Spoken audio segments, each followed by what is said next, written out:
Hi, and welcome to Getting Down to Business. I'm your host, Pat Frew. I'm also the Executive Director of the Covington Business Council.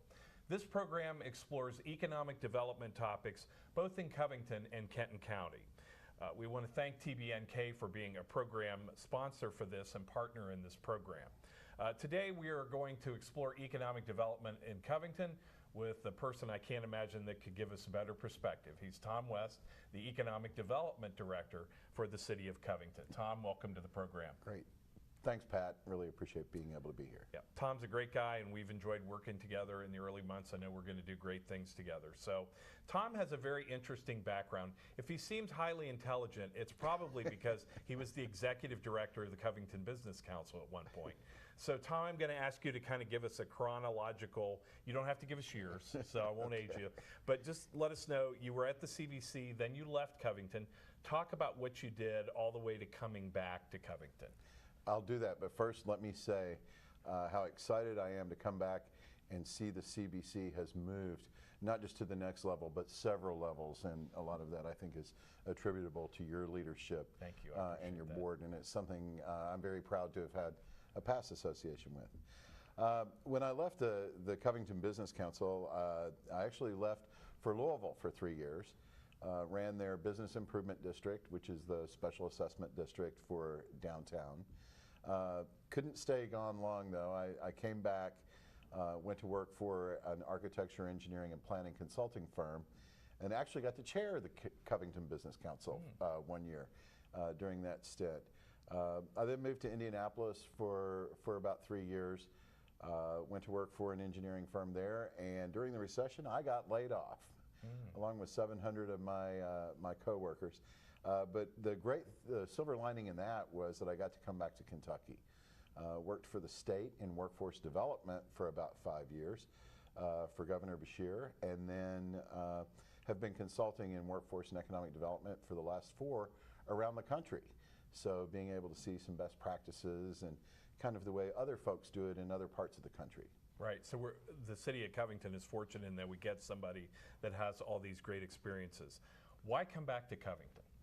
Well, it kind of feels like home. Over the course of time, I've spent, I don't know, 18 or so years here. Had a house in Wallace Woods for most of those years. So it kind of feels like a second home to me. I'm originally from Central Kentucky. So that's one of the things. The other is this incredible opportunity that we're now facing, and I look at it as an opportunity. It is a challenge, but with the IRS announcing their departure from the center down on the riverfront next year, that presents an opportunity like you're not going to find probably anywhere else in the country. 23 acres of prime riverfront real estate that could really help the city transform its identity, link Main Strasse with downtown and our existing riverfront development through River Center and Roebling Point. That's kind of a once-in-a-lifetime opportunity to get to be involved with something like that. Not only that, but seeing a city as it has started to transform itself over the last 12 years while I was gone, it's also exciting to come in and be able to help build on other people's success, like yours. Right. And you're talking about a very specific project that has your attention, but you've been working on a lot of things behind the scenes in terms of planning and strategy and things like that since you returned in December. Talk a little bit about that, Tom. Exactly. Well, we have a new city manager. Right. And one of the things that he wanted to do is to have his department heads be more strategic. We've also realigned the departments a little bit. So now within economic development, we also have preservation and zoning. So one of the first things I did was have our department come together and create a strategic plan for the department. How are we going to operate professionally to serve the citizens of Covington, serve the businesses that we're trying to attract and the ones that we want to keep here, and how do we collaborate and partner? As you know, the city can't do everything. We don't have the capacity. Taxes would be through the roof if we were bringing in the kind of money for us to be able to do everything we want to do. So we rely on collaborations with organizations like CBC, Renaissance, Main Strasse, Latonia Business Association to help expand that capacity. That's a big piece of that strategic plan, and it's a big way that we're going to be able to create ownership throughout the community on a number of fronts as we address both large business needs as well as some of the smallest and startup business needs. Let's take a second to differentiate that. What is different about bigger companies and startups? How are their needs different? How can the city react and respond to that with said services? Well, bigger companies are looking for larger scale incentives to attract them. A lot of the state incentives are tied to their payroll, the size of their payroll, the number of people they have that live in the Commonwealth. Obviously, it's important for us to make sure that we have the kind of housing here in Covington, which I know we'll probably talk about that. There's a lot going on around that. So that those folks who work here can also live here. With smaller businesses and startups, that can take any number of forms, whether it's rent subsidies, facade improvement programs, technical assistance, as well as making sure that we have the infrastructure in place, whether it's physical infrastructure of the sidewalks and streetscapes, or if it's the technological infrastructure of Wi-Fi and high-speed internet connections, but helping them work through all of that. And again, we feel like we have some great partners here in the community, in the Kentucky Innovation Network, the programs like UpTech, that are great partners to make that happen. We're not trying to take credit for any of that. What we do want to do, though, is make sure that folks know that we are out there to partner with them and provide them with the kind of support they need to be successful here. Let's talk about how Covington is unique in this region. What are some of the ways that that plays out? Well, what I like about Covington and have always liked about Covington is we're a little bit funky, a little bit edgy. I like some of the urban grit that we have. Otherwise, you're operating in Disney World, and it doesn't seem real. The development, thankfully, when I was in your shoes, Covington was desperate. We would take anybody that we could get to come in here and open a business and operate a business. I don't think we're there anymore. We have come a long way. We've still got a ways to go. But I hope we don't lose that little bit of edge. It's what separates us in the region. We're different from OTR. We're different from the banks. We should be. Each community should have its own identity. One of the greatest examples that I look to when I moved back is I kept hearing about these goats, the Covington goats. And I'm like, what? Is that an acronym for something? Not greatest of all time in this case. So. and then I find out that we actually do have goats in Goble Park that provide a service, but it's also, again, one of those kind of unique, funky little things about Covington. Our department is doing one of the picnic tables for the picnic on the Purple People Bridge. It will end up in Goble Park, but our table actually has a three-dimensional goat sitting at the table, chewing on the table. So we've really embraced that. And I think it's that kind of edge and a little bit of quirkiness that separates us. We're very fortunate to have historic districts that are largely intact.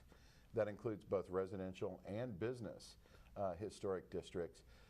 One of the things that I think you'll find, especially with millennial business owners, and Richard Florida talks about this a lot, about the creative class, one of the key things they look for is authenticity. And we just brought in some national preservation folks last Friday to work with our Urban Design Review Board. And one of the things they talked about was when we build new structures in our community, whether they're for business or residential, is to not try to reproduce the past, but to be complementary, but to embrace the future and embrace the present. That's what we want to do with our businesses. We love our existing businesses. We want them to be successful right alongside the new ones. And it's the same way with the way we communicate that physically in the community. And so having that unique kind of perspective of let's put the new right alongside the old, it makes the old more valuable, and it brings attention to the new is kind of the philosophy that we want to try to follow, again, to build on what's unique about Covington. Right. You talked about urban housing before, Tom. Let's talk about the growth potential there and why that's important to economic development in the city. It's extremely important.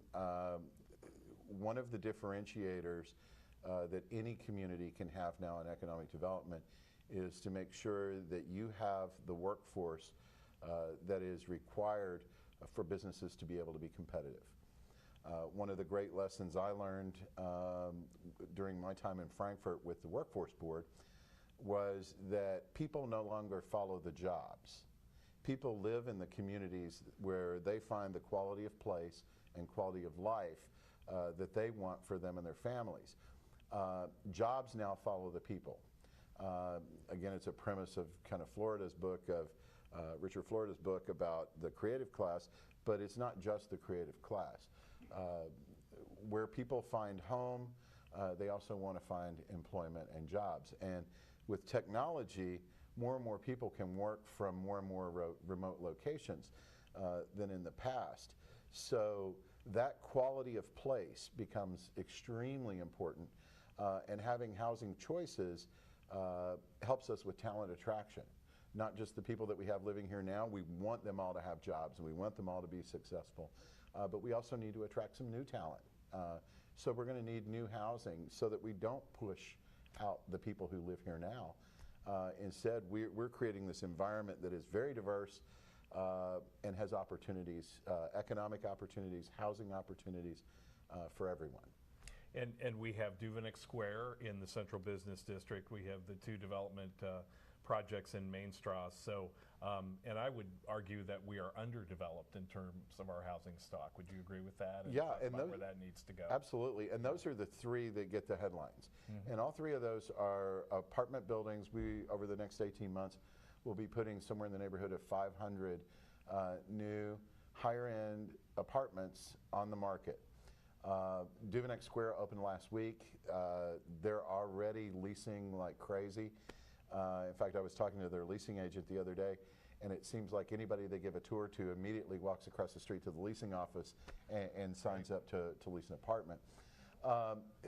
We also have a number of other projects that don't get as big a headlines, but are equally as important going on. They're smaller scale. A lot of them are going into old historic buildings, which I just talked about. The Bradford building down on Scott Street, just north of 4th, is going to be a pretty amazing condo development. As we saw with the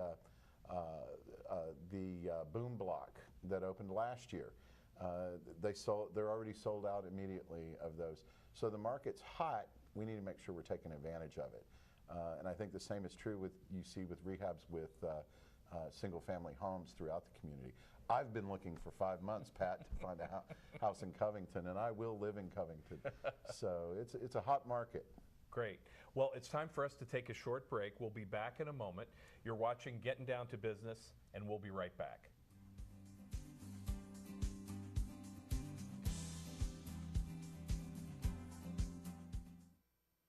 Hello. Yes. Can I ask a few questions about the apartment on Park Street? What was your name? My name is Juan Hernandez. It's been rented. Oh, it's gone.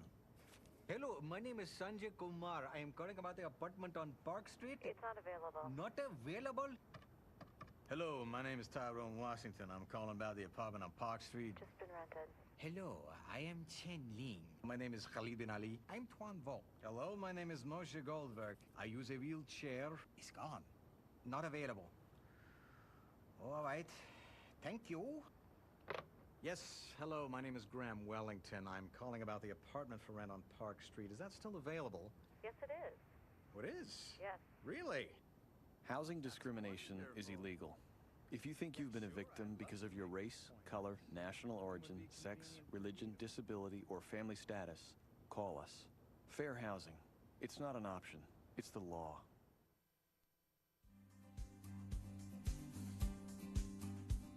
And we're back. You're watching Getting Down to Business. I'm your host, Pat Frew. I'm the Executive Director of the Covington Business Council. Today I'm talking to Tom West, the Economic Development Director for the City of Covington.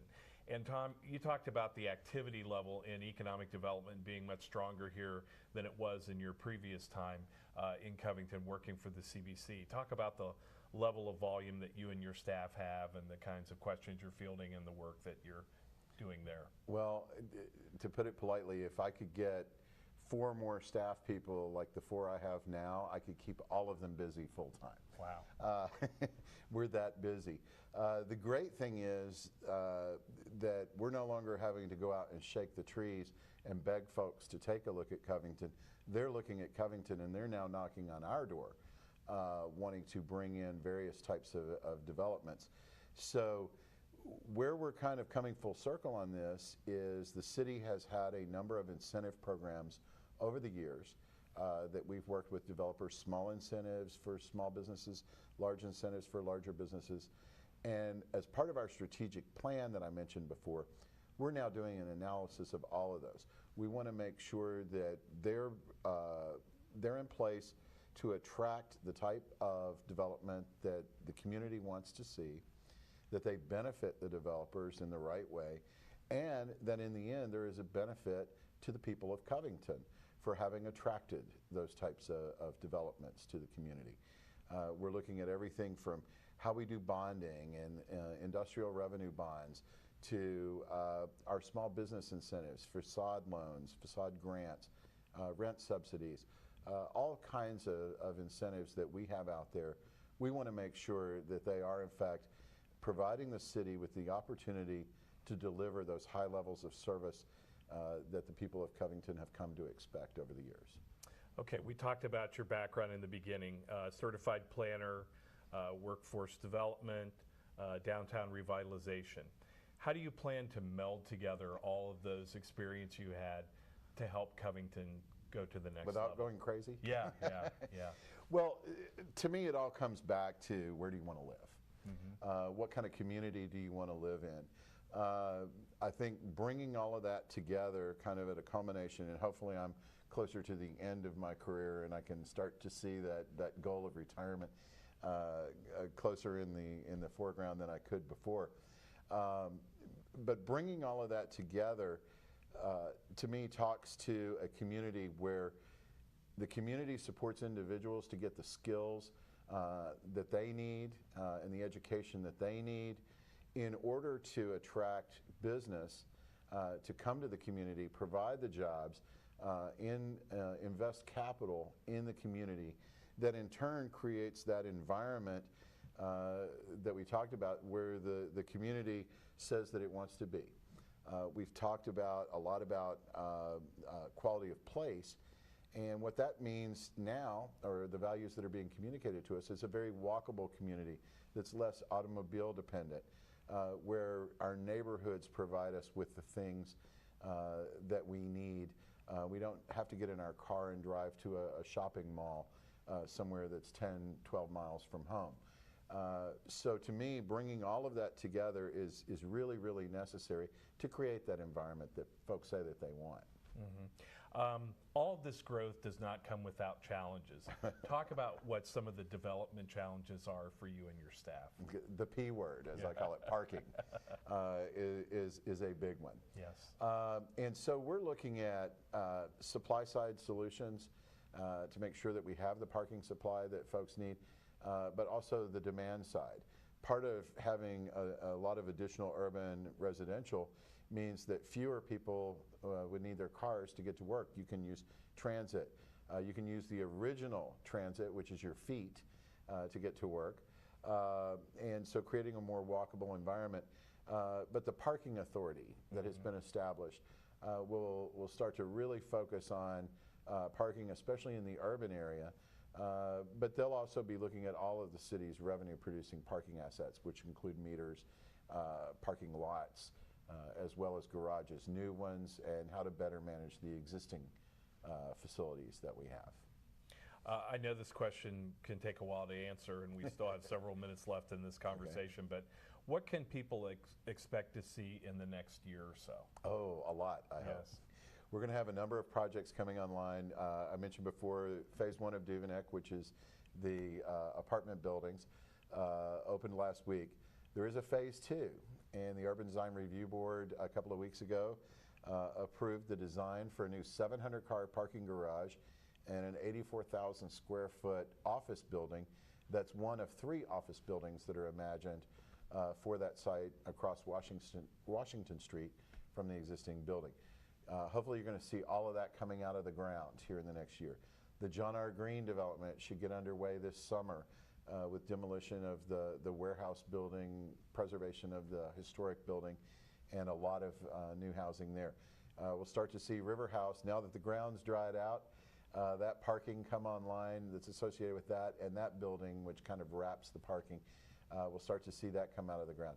One of the things I'm excited about is a partnership we have with your organization and Meet NKY, South Bank, and Renaissance, and several others. And that is to develop new standards for the public realm, which is kind of a planner term, for our public spaces, our sidewalks, and everything that's between the buildings in our downtown and Main Strasse area, and the connections of those.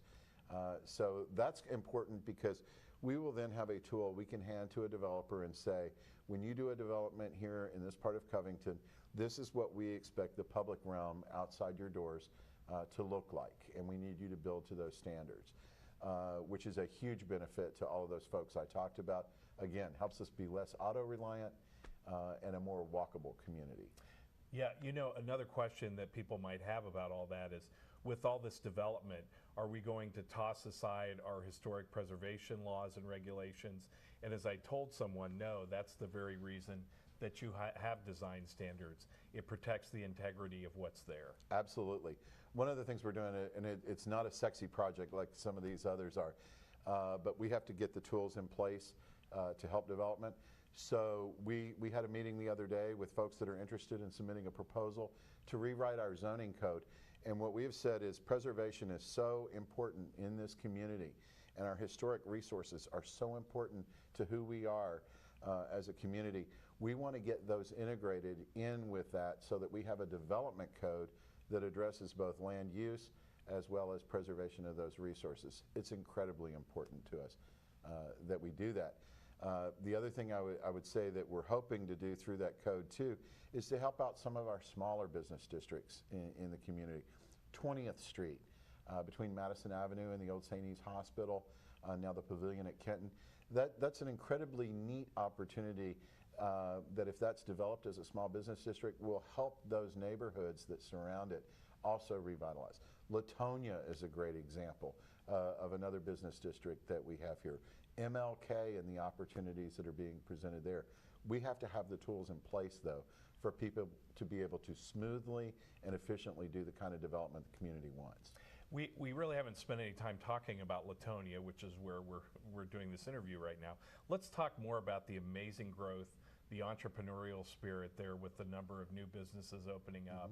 And it's becoming, even one would argue, one of the hottest places to look at relocating in Covington. Absolutely, and it's starting to also develop its own, I hope people don't take it the wrong way, but its own kind of quirky identity with the types of businesses that are locating here. And I know we've had one that do restoration of paper documents that has relocated here from, it was out west somewhere, I believe it was there was somebody from California, San Francisco. Yeah. And then who would have ever thought, certainly I didn't 12 years ago when I moved away from Covington, I'd come back and see 75 or 100 people lined up at 6 o'clock in the evening to get donuts. And yet you see that here. And so, yeah, pretty incredible story about what's going on in Latonia. There are still tremendous opportunities here. But again, it needs to be developed in the context of the neighborhood and what the community really desires to see here. That's what that new code should help us with as well. Not a one-size-fits-all for the entire community, but look at our individual districts and what they want and need. And obviously, the city is going to be limited in what it can do financially and otherwise. How can other groups like the CBC and other business and civic groups lend a hand and help accelerate the pace of change? Well, I know you're always looking for volunteers. We can take volunteers too. Yeah. But I think it's really about the partnerships that we form and being able to leverage grant funding, government funding, and private investment. If something's really worthwhile to a community, folks need to have some skin in the game. I think you guys have been really good over the years at getting folks to put a little skin in the game when they wanted to see a change. I think the city can do a better job with that, but our partners like Renaissance, CBC, South Bank, but understanding that no one entity can do it all by itself, but we really need to come together as a community and figure out how we take advantage of the best the CBC has to offer, the best the city has to offer, the best that others have to offer, put that together, and it's the old, what is it, the whole is bigger than the sum of its parts, and that's the approach that we really need to take. And I think when folks are invested that way, they take more ownership in their community, there's more pride in it, and we're able to sustain and maintain the investments that we make in a stronger way. But by the time this program airs, you'll probably been in this job about 6 months, and that isn't a lot of time to say what has surprised you or what, you know. Goats. The goats are one thing, but what is it about the community in general, and when you took this job, and what's different or what's remarkable to you, you know, say in the first 6 months? One of the things is the number of businesses that were here when I left that are still here. You look at Klingenberg's, Landwehr, Old Town Cafe, and way too many on here to mention or I'm going to get in trouble. The Anchor Grill, yes. You know, Cock and Bull. A lot of these have been around for many, many, many years. And what that shows you is that those investors, those owners are rooted in the community, they're committed to the community, and they're being successful. The message that sends to the new folks that are coming in and joining those businesses is that this is a great place to do business and you can be successful here. Tomorrow night, well, not when we air, but tomorrow night from when we're taping, we're going to be presenting the Covington Business Awards. And part of those are a lot of awards for folks who've been in business for 50 years and even some that have been around for 100 years. Now that's something to really say about a community when you're handing out so many of those that we're liable to go broke producing the plaques that we're giving out. But I think the longevity of businesses here really speaks to what a great environment this is. That's great. Tom, thanks for your time and thanks for being on the program. Thank you, Pat. Today. Yeah, so that's all the time that we have today. Our guest has been Tom West, the Economic Development Director for the City of Covington. We appreciate you watching. I'm your host, Pat Frew, Covington Business Council Executive Director. Join us next time for Getting Down to Business.